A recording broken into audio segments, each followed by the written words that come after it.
तो मधुमक्खी पालन जो है बहुत एक बड़ा विषय है। इसको सिर्फ हम लोगों को सिर्फ किसानों को ही नहीं जानकारी देते हैं, उनका विषय तो है ही है, पर जितने भी हम मानव हैं ये सबके लिए महत्वपूर्ण है। मधुमक्खी का होना हर जीवन के लिए जो है ज़रूरी होता है, क्योंकि हम जानते हैं कि जितना हम अनाज खा रहे हैं, फल खा रहे हैं, सब्जियां खा रहे हैं, तो 80 से 85% जो है ये हमको मधुमक्खी देती है।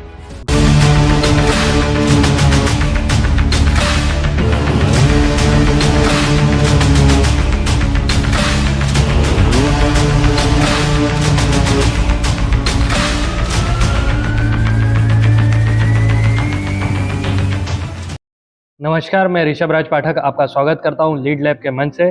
जिस प्रकार हम विभिन्न क्षेत्र के दिग्गजों को आपसे मिलाते हैं, उसी प्रकार एग्रीकल्चर के क्षेत्र के एक और दिग्गज विशाल पाटीदार सर से आज हम मिलने जा रहे हैं, जो कि असिस्टेंट टेक्नोलॉजी मैनेजर हैं कृषि एवं किसान कल्याण मंत्रालय भारत सरकार की एक योजना के अंतर्गत, जिसका नाम है आत्मा परियोजना।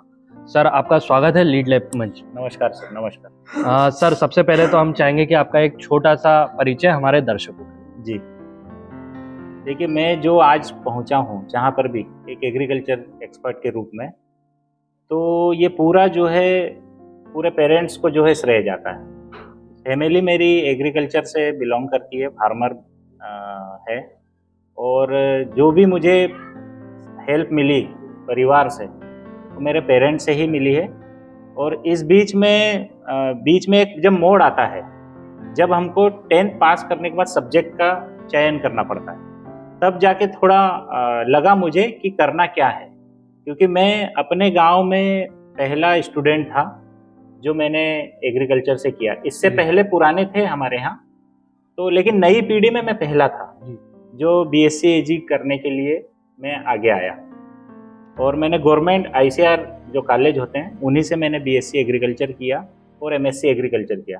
तो गाइडेंस की कहीं ना कहीं कमी मिली थी मेरे को बीच में, जब 10th के समय। तो मैंने 2 से 3 बार जो है सब्जेक्ट चेंज किया। पहले मैथ्स लिया, उसके बाद फिर बायो लिया, और फिर मुझे लगा कि नहीं, एग्रीकल्चर थोड़ा इजी सब्जेक्ट है, तो जो है मैं एग्रीकल्चर लूँ। उस समय ये नहीं पता था कि मैं आगे क्या कर पाऊंगा, है ना, क्योंकि अपने मध्य प्रदेश में पीएटी एग्जाम होती है, तो वो सिलेक्शन होना जरूरी था। तो अब वो तो बहुत बात की बात थी, लेकिन फिर भी मैंने जो है एग्रीकल्चर लिया। फिर सोचा कि नहीं, अपन किसान परिवार से हैं तो एग्रीकल्चर थोड़ा इजी पड़ेगा पढ़ने में। तो उसके बाद फिर पीएटी करी, बीएससी एग्रीकल्चर में एडमिशन लिया, एमएससी एग्रीकल्चर किया। और पेरेंट्स का मुझे हमेशा जो है सहयोग मिला है, क्योंकि मेरे परिवार में मेरे अंकल थे जो ग्रेजुएट थे, बाकी कोई नहीं था। तो मुझे गाइडेंस करने वाला भी कोई नहीं था। मेरे कजिन ब्रदर हैं, वो भी छोटे थे। लेकिन सबसे बड़ी बात ये रही कि मेरे बाद जो मेरे कजिन ब्रदर है 2 जी, वो भी एग्रीकल्चर एक्सपर्ट है ना। हम तीनों के तीनों एग्रीकल्चर एक्सपर्ट हैं आज की तारीख। मींस की परिवार में सभी एग्रीकल्चर के फील्ड में। पूरे हम जो है तीनों भाई कजिन ब्रदर, और तीनों के तीनों एग्रीकल्चर ग्रेजुएट हैं। एक भाई सेंट्रल बैंक में है एग्रीकल्चर ऑफिसर, और दूसरा भाई बिजनेस करता है एग्रीकल्चर का, जो खंडवा में ही करता है। और कहीं ना कहीं जो है मुझे जो यहाँ तक पहुँचाए हैं, वो पेरेंट्स के साथ जो है कहते हैं ना कि भाइयों का साथ होता है, तो वो सबसे बड़ी बात है।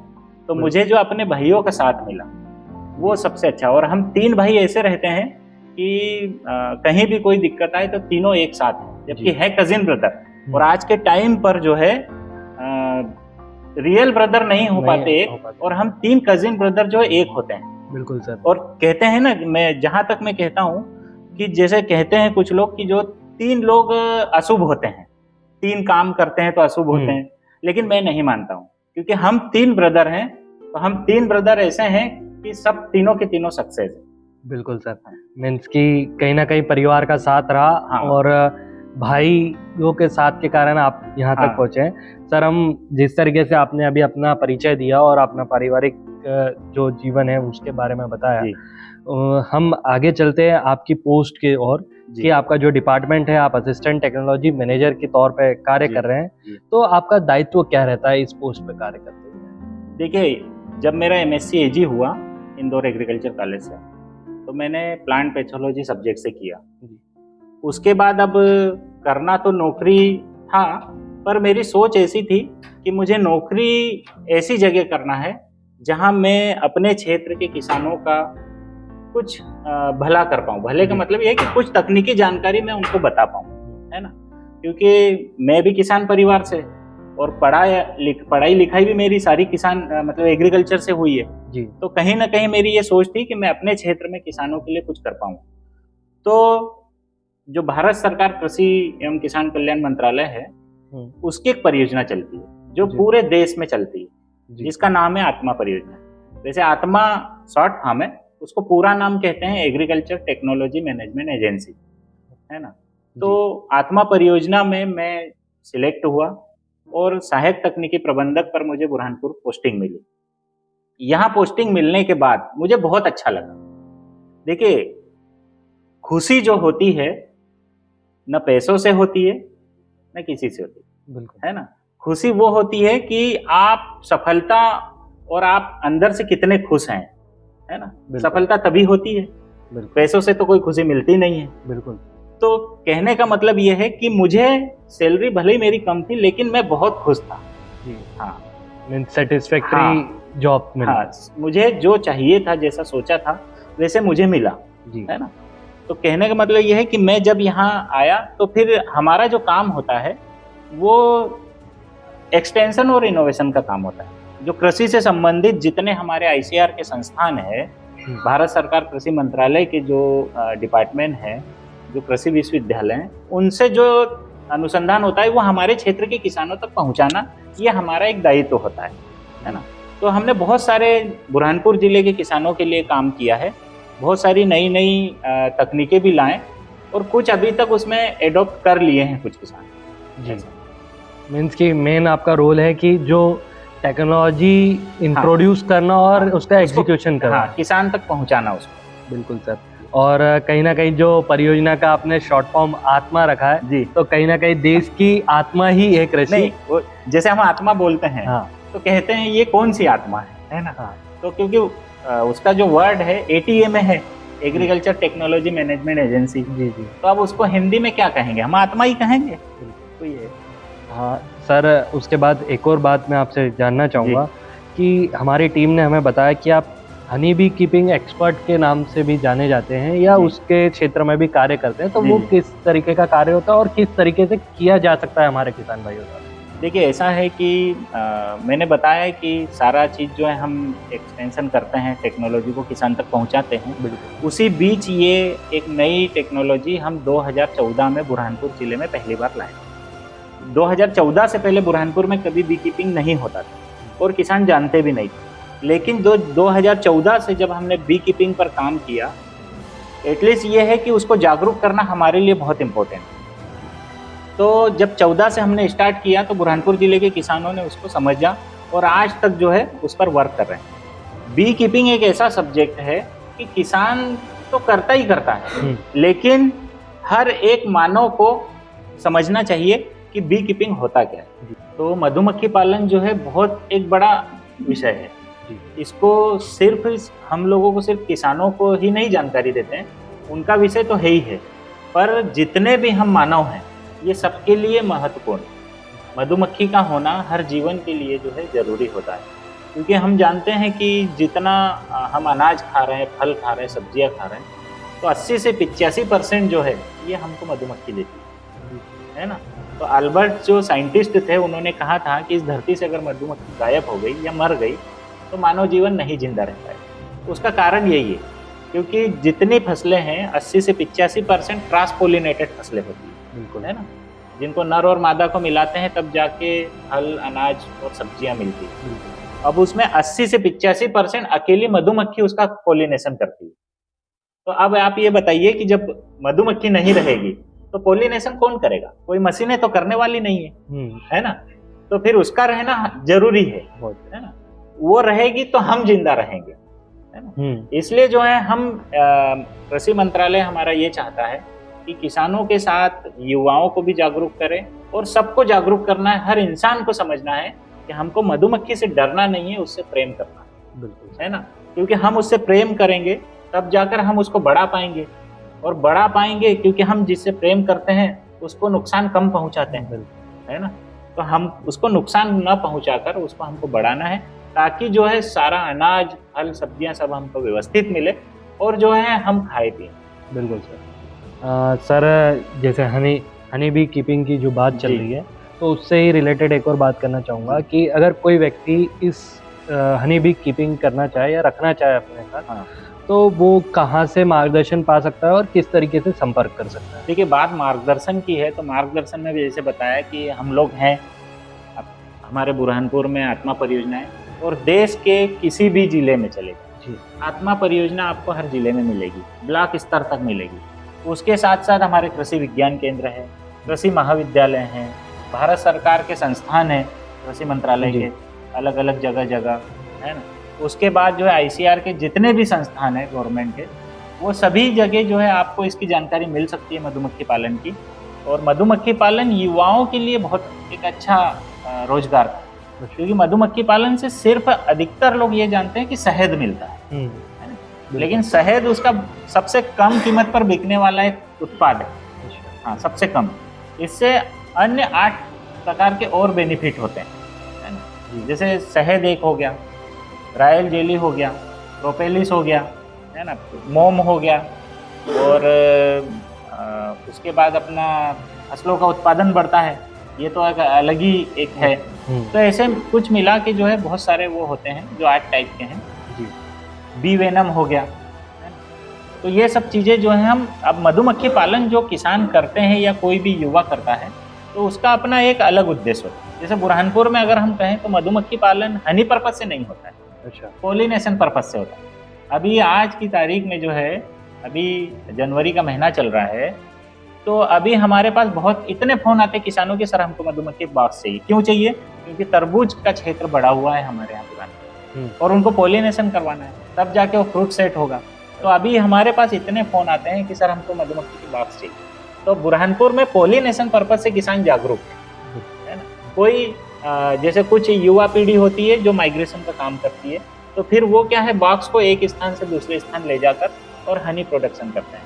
जैसे सरसों का सीजन में सरसों, ग्वालियर, भिंड, मुरैना रखते हैं, कुछ राजस्थान के इलाके में सोबदीर, अजवाइन पर रखते हैं। ऐसे अलग अलग क्षेत्रों में, बिहार में लीची होता है। ऐसे हमारे देश के पूरे बी कीपर जो है वो अलग अलग क्षेत्रों में मधुमक्खी पालन कर रहे हैं, और उनसे हनी भी अलग अलग टाइप का निकलता है। अच्छा, हाँ, हनी भी अलग अलग टाइप का, और सबकी कीमत भी अलग अलग होती है ना। जी कोई रॉयल जेली पर काम करता है, कोई पोलन पर काम करता है, तो सब अलग अलग क्षेत्र में काम करते हैं। मीन्स की हनी बी कीपिंग एक छोटा सा सब्जेक्ट नहीं है, ये बहुत वास्ट है। हाँ, कहीं ना कहीं हमने भी पहली बार सुना ये चीज। और सबसे बड़ी बात मैं बताऊं, देखो कोई भी बिजनेस चालू करने के लिए हमको मशीन लगानी पड़ती है जी, लेकिन मधुमक्खी पालन एक ऐसा व्यवसाय, इसको मशीन की बहुत ज्यादा कोई जरूरत नहीं होती है, अच्छा, है ना, कि जो हमको लाखों रुपए चाहिए तो ही हम मधुमक्खी पालन कर पाए। आप 10 बॉक्स खरीदे, एवरेज हम अगर लगभग उसकी कीमत मानते हैं तो 50,000 के लगभग 10 बॉक्स की कीमत। तो आप वो 10 बॉक्स की कीमत 50,000 रुपए हुई, आप उससे हनी निकालिए, है ना। हनी डिपेंड करता है कि आप किस फसल में रख रहे हैं, उससे आप हनी निकालिए, आप उसको सेल करिए। इसमें कौन सी मशीन की जरूरत पड़ गई, हमको लाखों रुपए की जरूरत पड़ी, है ना, कुछ भी नहीं। तो मधुमक्खी से जितने उत्पाद मिलते हैं उनको कोई बहुत ज्यादा लाखों रुपए की मशीनों को लगाने की जरूरत नहीं पड़ती, बहुत इजी तरीके से कम कीमत में जो है कर सकते हैं हम उसका व्यवसाय। बिल्कुल सर। सर हनी बी की जो बात की आपने, वो उसमें ऐसी बहुत सारी चीजें थी जिसको तो हम भी नहीं जानते थे। और हमको तो सिर्फ यही पता था कि ना एक तो क्रॉस पॉलिन और एक शहद, और एक शहद के लिए ज्यादातर ही जानते हैं। हाँ सर, अगली बात पे हम चलते हैं कि जिस तरीके से आप टेक्नोलॉजी का आप इन्वॉल्यूशन बढ़वा रहे हैं या इंट्रोड्यूस करते हैं किसानों को, तो कहीं ना कहीं आपको बहुत सारी ऐसी चुनौतियों का सामना करना पड़ता होगा कि कभी भी कोई चीज़ चेंज करने में बहुत समय लगता है, और किसान ये सोचता है कि हमारा जो ट्रेडिशनल वे है वही बेस्ट है। तो वहाँ पर आपको क्या दिक्कतों का सामना करना पड़ता है अपने रूल? देखिए, दिक्कत तो अगर आपको एक्सटेंशन करना है तो फील्ड लेवल पर दिक्कत आएगी, है ना। लेकिन देखा ये जाता है कि जहाँ पर हम काम कर रहे हैं, जैसे मान लो मधुमक्खी का काम कर रहे हैं, तो क्या जिस क्षेत्र में हम काम कर रहे हैं वो क्षेत्र एडॉप्ट कर पाएगा, है ना। अब ऐसा हम कोई तकनीक नहीं किसी को बताते हैं कि जो है वो एडॉप्ट ना कर पाए, है ना। वही हम चीज़ उनको बताते हैं जो किसान इजी तरीके से उसको एडॉप्ट कर पाए, या कोई भी। अब जैसे मान लो अगर हमने कहा कि सूअर पालन करवाना है, तो हम किसी जो है एक ऐसे समुदाय को तो नहीं बताएं जो सूअर पालन करता ही नहीं है ना।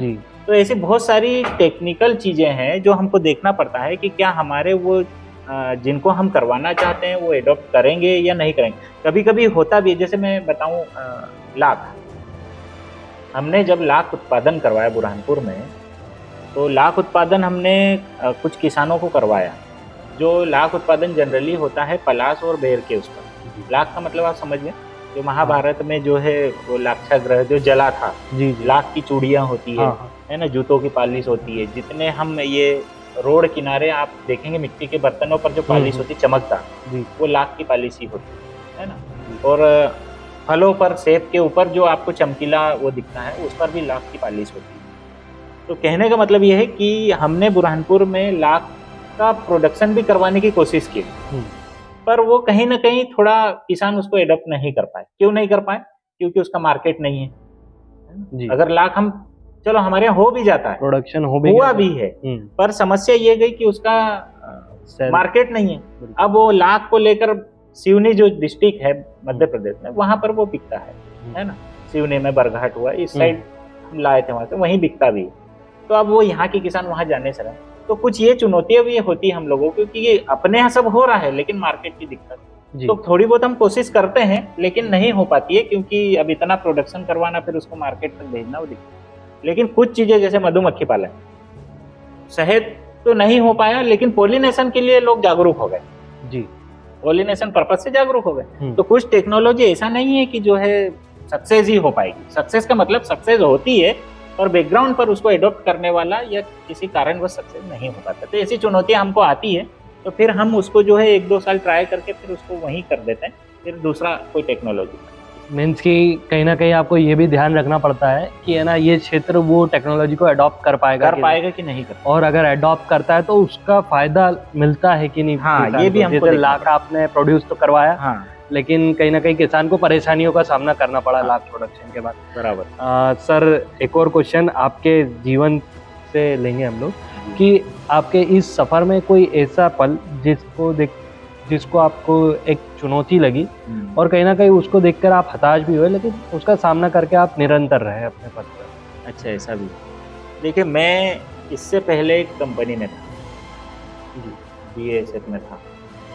तो वहाँ पर जब मैं फील्ड वर्क पर था, फील्ड वर्क में मुझे रिसर्च का वर्क दिया था, तो वहाँ पर मुझे बहुत सारी चुनौतियाँ मिली। लेकिन वो चुनौतियाँ जो है थी थोड़ी कठिन, लेकिन एक समय था मेरे पास ऐसा। अब मैं वो सारी चीज़ें यहाँ क्लियर नहीं कर पाऊँगा, लेकिन वो एक टाइम ऐसा था जो मेरे से गलती हुई थी, पर उस गलती को जो है मैंने सुधार लिया। बहुत बड़ा मुझे टेंशन आ गया, तो उस गलती को सुधार लिया मैं, और वो सही हो गई वो उसी टाइम पर। मतलब दिमाग पर देखो, अब गलती तो इंसान से होती है, बिल्कुल, और होना भी चाहिए जहाँ तक, क्योंकि अगर गलती नहीं होगी तो आप सक्सेस नहीं हो पाएंगे, है ना। तो गलती होना जरूरी होता है, तो वो हर एक इंसान के उसमें होती है, और वो मेरे से भी वहाँ हुई थी, लेकिन मैंने उसको कर लिया। तो ये जीवन में रहा जो मुझे याद रहेगा हमेशा। हाँ, मेरी जो प्राइवेट जॉब थी, BASF एक केमिकल कंपनी है, उसमें मैं R&D में था, लेकिन वो सही हो गई। मीन्स कि कहीं, वैसे तो सर वो कहते हैं ना कि जो कार्य करता है उससे गलती तो होती ही होगी, बराबर है, और आपने अपनी गलती को पहचाना, और करेंगे तभी होगी, नहीं करेंगे तो कैसी गलती होगी। बिल्कुल सर। सर एक और क्वेश्चन, हम एक संदेश हमारे देश के युवाओं के लिए, साथ ही मैं चाहूँगा कि एक और संदेश आप दें। आप एग्रीकल्चर फील्ड से आते हैं, तो किसान भाइयों के लिए आप क्या कहें? देखिए, मैं तो यही कहूँगा कि हमारा देश कृषि प्रधान देश है, और अब हमारे युवाओं को जो है कृषि में जागरूक हो रहे हैं। पहले अधिकतर ये होता था कि जो है सिटी की तरफ जाते थे, लेकिन अब सिटी में जाने के साथ में अब ये सोचने लगे हैं कि हमारा जो है कुछ गांव में भी हो, है ना। तो कुछ लोग प्रॉपर्टियां लेते हैं, कुछ करते हैं, लेकिन अब जो कृषि है, अब कृषि जो है दिमाग की खेती है ना। पहले तन की खेती हुआ करती थी, अब दिमाग की खेती, क्योंकि हर समय टेक्नोलॉजी चेंज हो रही है। हमारा जो संस्थान है ICAR और कृषि मंत्रालय, ये हर समय देश के युवाओं के लिए और किसान भाइयों के लिए अलग अलग तकनीकें हर समय इजाद करते हैं और उनको अपनाने की कोशिश करते हैं। तो हमको थोड़ा जो है अब चेंज होना पड़ेगा, है ना। किसी एक फसल पर ना रहकर हमको और दूसरी फसलों को एडॉप्ट करना पड़ेगा, क्योंकि जो हमारे हाथ में है वो हमको करना चाहिए, क्योंकि जो मार्केट है वो हमारे हाथ में नहीं होता है। क्योंकि पूरा कृषि जो है एनवायरमेंटल पर टिका हुआ है जी, है ना। तो हमको जो है किसान भाइयों को हम यही कहते हैं कि आप जो है अच्छी तकनीकों का उपयोग करें, समय समय पर हमारे संस्थानों का पूरे देश में भ्रमण भी करें और सीखें भी। और जो युवा पीढ़ी है वो भी जो है अब तो सब कुछ जो है डिजिटल हो गया है ना। तो हमारे जो ICAR के संस्थानों के जो ऐप चल रहे हैं, जो कृषि मंत्रालय भारत सरकार के हैं, उनसे सब जोड़कर जो है कृषि की नवीनतम तकनीकों को सीखें और अपने जो है इनकम को बढ़ाएं। यही हम कहते हैं। बिल्कुल सर, कहीं ना कहीं जो ट्रेडिशनल वे की कृषि थी वो मेहनत की कृषि थी, लेकिन अब ये थोड़ा ध्यान रखना है कि नेचुरल फार्मिंग जो जी है ना, भारत सरकार कृषि मंत्रालय इसको अब बढ़ाना चाहता है और बढ़ाना भी चाहिए। और ये बहुत अच्छी एक सरकार की जो है निकाली हुई है कि नेचुरल फार्मिंग जो है, प्राकृतिक खेती हम सबको जो है अब करना ही पड़ेगा, क्योंकि जितना हम जो है जहरीला खा रहे हैं आजकल, तो हर चीज़ जहरीली है ना। अब जहरीली का मतलब ये है कि एक लिमिट से ज़्यादा उसका उपयोग होने लगा है ना, केमिकल का। तो जब भी कोई केमिकल का रिकमेंडेड डोज जो होता है उससे ज़्यादा अगर वो आप उपयोग करेंगे तो वो कहीं ना कहीं नुकसान करेगा। तो वही जो है अब हमारे अंदर जो है सब चीज़ें हो गई है, इसलिए जो है अब लोग बीमार पड़ने लगे हैं, सारी चीज़ें दिक्कतें होने लगी। तो हमको प्राकृतिक खेती की ओर जो है अब रुझान करना है। प्राकृतिक खेती हमको अपनाना पड़ेगा। बहुत अच्छा जो है, पहले भी जो है प्राकृतिक खेती ही हुआ करती थी, लेकिन बीच में एक दौर आया था जब हमको खाद्यान्न की ज़रूरत पड़ी थी, तब हमने जो है थोड़ा प्रोडक्शन बढ़ाने के लिए जो है केमिकल की ओर गए थे, लेकिन वो थोड़ा उसका गलत वो हो गया, क्योंकि अब ज़्यादा उपयोग होने लगा है ना। अनुशंसित मात्रा का हम सही उपयोग करेंगे तो सही लाभ होगा, और ओवरडोज करेंगे तो गलत होगा। तो अब हमको उसको सुधारने की थोड़ी आवश्यकता है, जो हमको प्राकृतिक खेती की ओर जाना। मीन्स की जो किसान हैं उन्होंने प्राकृतिक खेती की ओर जाना चाहिए। हाँ, और अगर वो फर्टिलाइजर्स का यूज कर रहे हैं तो जो लिमिट्स है उसके अंदर ही यूज करें तो ज़्यादा बेहतर होगा। बिल्कुल सर। सर हम अगला क्वेश्चन हमारा ये रहता है कि आपको जो सफलताएं मिली, आपने वैसे अपने परिचय में तो बताया कि आपने अपने सफलता का श्रेय अपने भाइयों को दिया, और आपको ये सफलता जो मिली है उसका श्रेय आप पूरी तरीके से किसको देंगे और कौन कौन उसके पात्र हैं? देखिए, सबसे पहले तो पात्र मेरे पेरेंट्स, माता पिता है ना, तो सबसे बड़े वही है जी है ना। उसके बाद जब जैसे जैसे हमारी उम्र बढ़ती है तब तब अलग अलग अवस्थाओं पर अलग अलग जो है आपको चमकाने का और उभारने का काम करते हैं, है ना। तो पेरेंट्स तो फर्स्ट है ही जी। उसके बाद में जब जब हम शिक्षा लेते गए तो हमारे कॉलेज में जो गुरु रहते हैं, जो प्रोफेसर रहते हैं, उनका इतना मुझे मार्गदर्शन मिला। चाहे मैंने स्कूली शिक्षा करी हो, स्कूली शिक्षा मैंने अपने गांव के पास से करी, सिंगोट जी, वहाँ से करी। उसके बाद मैं BSc एग्रीकल्चर में गया, सीहोर एग्रीकल्चर कॉलेज में BSc किया मैंने जी, वहाँ से मुझे मिली। और मैं जब MSc एग्रीकल्चर में आया तब मेरे गाइड रहे डॉक्टर RK सिंह, पैथोलॉजिस्ट हैं जी, इंदौर एग्रीकल्चर कॉलेज में। तो कहने का मतलब यही जो है मुझे जब जब उभरने का। और उसके बाद जब मैं नौकरी में आया तो जब कंपनी में था तब भी मेरे हेड रहे नीलांजन सान्याल सर जी। उसके बाद जब मैं यहाँ बुरहानपुर आया तो हमारे प्रोजेक्ट डायरेक्टर जो आत्मा होते हैं डिस्ट्रिक्ट में जी, श्री राजेश चतुर्वेदी जी, वो रहे। अब वो जो वर्तमान में उनके बाद जो है हमारे पास अभी उप संचालक कृषि जो है देवके सर है। तो कहने का मतलब ये रहा कि मुझे जब जब भी कोई ऐसी अवस्थाओं पर जरूरत पड़ी तो इन्होंने सब ने मुझे गाइड किया और सब ने सिखाया है जी। और मैं हमेशा सीखते ही रहता हूँ। ऐसा नहीं है कि मैं जो है बहुत बड़ा ज्ञानी हूँ, है ना। तो हमेशा जब हम कोई सीखने की वो करें तो हम ये कहें कि हम इस क्षेत्र के या हम इस सब्जेक्ट के विद्यार्थी, बिल्कुल, है ना। तो हम सीख पाएंगे। हम नहीं तो हम है क्या, हम किसी के एक्सपर्ट भी नहीं है जी, है ना, और हम किसी के प्रोफेसर भी नहीं है। तो ये तो शब्द ही नहीं होना चाहिए कि हम तो अधूरे ही हैं। बिल्कुल, पूरा ज्ञान तो हम कभी ले ही नहीं पाएंगे और ना होगा, ना किसी को हुआ जी सर। ये बात तो एकदम सही है कि है ना, ज्ञान किसी को भी पूरा नहीं हुआ है, सब हमको सीखते ही रहना पड़ता है। बस जितना हमें है और उतना अपने पास नहीं रखना है, उसको भी जो है आपको आगे पहुंचाना है। बिल्कुल सर। सर आपने लीड लैब के मंच के सारे सवालों के जवाब बड़े बखूबी तरीके से दिए। हमारा अंतिम प्रश्न है कि लीड लैब के मंच पर आकर आपका अनुभव कैसा रहा? सर देखिए, ये तो मुझे बहुत ही अच्छा लगा कि जो है आप लीड लैब के माध्यम से जो है पूरा प्रचार प्रसार कर रहे हैं, और ये बहुत अच्छी बात है कि आप अलग अलग जो भी क्षेत्र हैं उन पर एक अनुभवी व्यक्तियों को जो है आप यहाँ पर लाकर और उनकी जो बातें हैं वो साझा करके और जो है आम जन तक पहुँचाते हैं। ये बहुत ज़रूरी है आज के टाइम, है ना, क्योंकि इससे क्या है, अब जैसे मेरा जो क्षेत्र था उसमें कोई इंटरेस्ट लेके काम करे, किसी और का कोई सब्जेक्ट या प्रोफेसर होगा या कोई भी होगा जो टीचर होगा, अलग अलग क्षेत्रों से जैसे ही आप विस्तार करेंगे तो जब आपके माध्यम से ये जाएगा तो उनका स्वाभाविक है कि उनको फायदा होगा ही होगा। और ये बहुत अच्छा है कि आपने जो ये चालू किया है, और हम आशा करते हैं कि आगे भी जो है आप ऐसे ही काम करें और लीड लैब के माध्यम से जो है लोगों को जो है जानकारियाँ मिलती हैं। बिल्कुल सर। सर हमारी टीम को विश्वास है कि जिस प्रकार आपके साक्षात्कार को देखने के बाद हमारा युवा आगे कृषि के क्षेत्र में आगे आएगा और तकनीकी को अपनाकर हमारे देश को कृषि के क्षेत्र ही नहीं, कोई भी जो अपना सब्जेक्ट हो किसी भी क्षेत्र में जाए, बड़े लगन से काम करे, है ना जी, है ना। पढ़ाई लिखाई जरूरी है, लेकिन उसमें थोड़ा विवेक भी होना चाहिए। बिल्कुल, है ना, ऐसे तोतेबाज रट्टेबाज नहीं होना चाहिए। अभी विवेक की कमी हो रही है, तो विवेक होना चाहिए पढ़ाई लिखाई के साथ जी, तो ही वो सक्सेस हो पाता है। जी सर। सर यही कहना है मेरा कि जो भी युवा हमारा कृषि के क्षेत्र में रुचि रखता होगा, वो कृषि के क्षेत्र में अग्रसर होगा और नई तकनीकी को अपनाकर हमारे देश को विश्व गुरु बनाने के पथ पर अग्रसर रहेगा। सर आपका बहुत बहुत धन्यवाद। नमस्कार।